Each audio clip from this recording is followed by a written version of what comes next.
At the beginning of the project, we were given the broad topic of identity and told to choose a subtopic to go with it.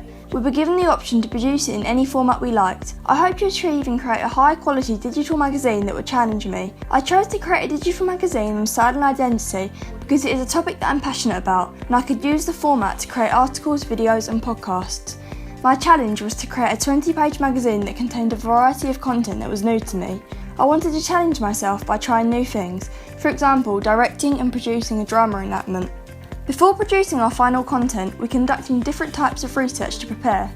We created a professional practice page. For this, I researched into the editor of Teen Vogue to learn about her roles and to gain content inspiration. We also produced work based on our target audience. I created a couple of surveys to find out what my target audience would like to see in my magazine. I asked them questions about the aesthetics and others on the content. Another key part of research was looking into the market. For this, I analysed other magazines to see what I like and dislike. It gave me design inspiration but also helped me to decide what I definitely wouldn't incorporate into my magazine. Finally, we created production requirement documents. I personally had to create one to gain permission to film in certain locations and one for my interviewees or actors to sign.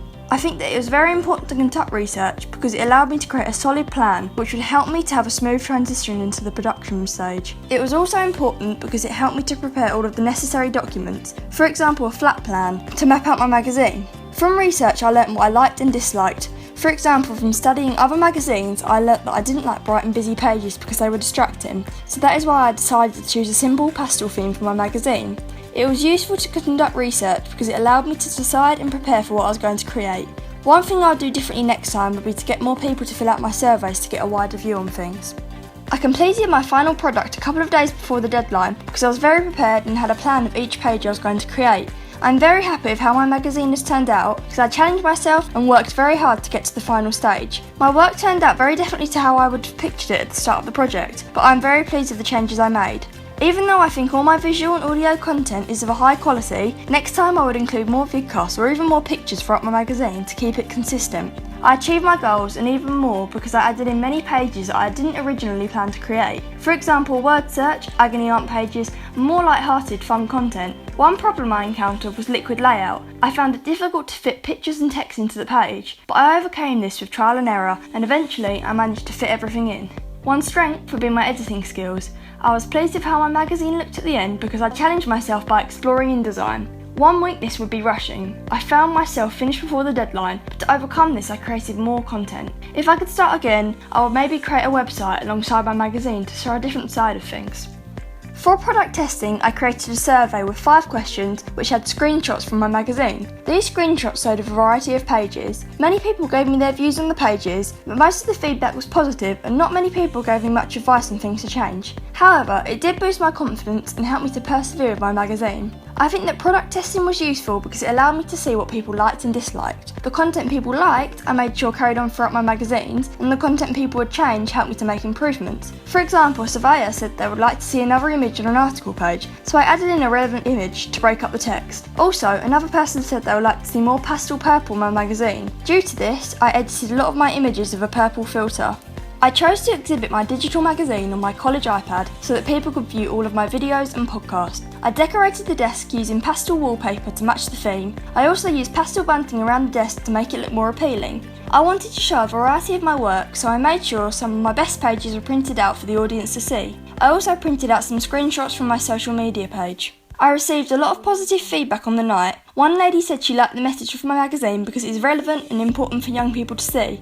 A number of people gave compliments on the appearance. They liked the pastel theme because it was simple and stood out from other magazines in the market. One lady gave me some constructive criticism. She said that I could have written about weight and how it links to identity and insecurity. At first I felt nervous about showcasing my work because I wasn't sure what people would think, but after I chatted to a few people I felt confident as I received some very nice comments. The main problem I encountered with the exhibition was trying to get my videos and podcasts to play on the iPad. After trying with a number of different programs, my podcast would not play. To overcome this, I had them open on another tab for people to listen to. My main strength was selling my magazine to people. I felt very confident explaining why I created it and the message I wanted to give out. But one weakness would be the sound being quiet on the iPad, so it was difficult to hear the videos. If I could start again, I would have printed a copy of the magazine out for people to read if someone else was viewing it on the iPad.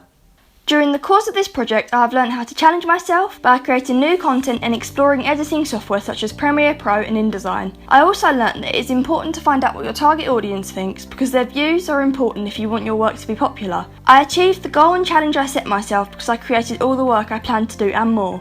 I was originally only going to produce 20 pages, but I ended up creating 23 which were full of new, unplanned content. I've learned my main strength is definitely editing because I could use different programs to create new effects and filters, and my main weakness would be rushing. Sometimes I worry that I wouldn't get work done in time, so I work very quickly to get into the next piece. Also, I'm a perfectionist, so I would find myself overthinking things and not getting them done. To improve in the future, I would create a website alongside a magazine because it is new and I would learn a lot from it. To ensure I would improve in the future, I would challenge myself by using professional cameras more for videoing and photography, and to do this I would use the college cameras and even my own at home to explore my photography skills. Also, next time I will plan differently by having backup plans of my work in case an idea fails. To do this I would create a variety of flat plans to explore my different options.